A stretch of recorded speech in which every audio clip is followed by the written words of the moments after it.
Let's talk about why the romance genre is stupid. Is what you thought I was going to say. I gotcha, didn't I? Now, it's officially Women's History Month, so this week I actually do want to talk about the romance genre. But Megan, that's sexist. Anyone can read romance. Exactly.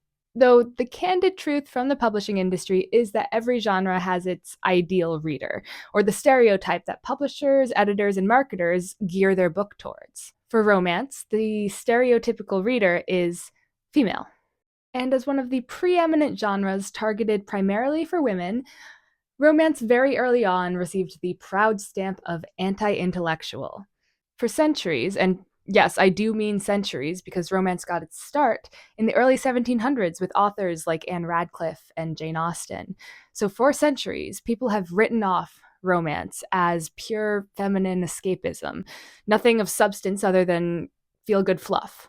Even today, people are too embarrassed to admit that they enjoy reading romance. It's tucked into this shameful back corner of the bookstore or the library. And if we venture so far as to talk about it, it's always with this self deprecating tag of, I know it's romance, but. And to its credit, Book Talk and other online spaces have created an environment where the romance genre is allowed to flourish, where readers are allowed to talk about it. But even then, there's been the equal and opposite reaction of the rest of the internet going, those are just book talk girlies. They don't really care about anything other than spice and cliche and men with wings. For as long as it's been around, the romance genre has been devalued. You get nonfiction and literary fiction and fantasy and magical realism and sci-fi and all of those other genres. They add something to society, but romance, no, it's just fluff. Not only that, it's shameful. But Megan, why are you talking about this during Women's History Month?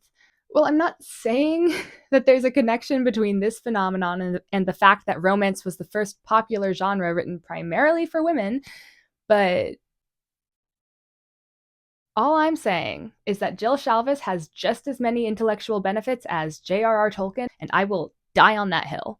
And if romance isn't your cup of tea, then that is totally fine. But let's at least stop saying that it's dumb and fluffy and being too embarrassed to even admit that we like it. So yeah, happy Women's History Month. If you like this video, please hit subscribe. I upload my latest bookish ramblings every week. I also host regular Write With Me live streams, and you can read the first 3 short stories in my new dark fantasy series for free on my website. Happy reading!